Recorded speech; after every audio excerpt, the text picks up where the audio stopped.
বারুইপুরে মন্দির পোড়ানো হয়েছে, মূর্তি ভাঙা হয়েছে, বসিরহাটে করা হয়েছে এবং আমাদের তমলুকের ময়না বিধানসভার শ্রীরামপুরে করা হয়েছে, যেখানে আমাদের এমএলএ অশোক দিন্দা আজকে ভিজিট করেছেন।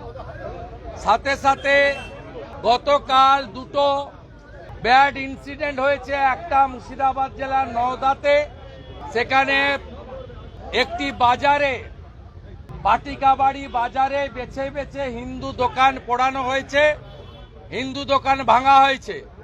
আর ভারত জিতেছে কালকে, সেই আনন্দে উলবেড়িয়াতে একটি ক্লাব আতশবাজি ফাটাচ্ছিল, সেখানেও তফসিলি পাড়া, দোলাই পাড়া আক্রমণ হয়েছে।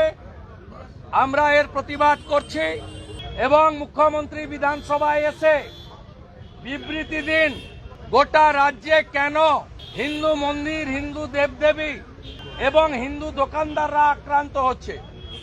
যদি কেউ কারো আস্থাতে, বিশ্বাসে আঘাত দেয়, তার জন্য আইন আছে, আইন অনুযায়ী ব্যবস্থা করুন।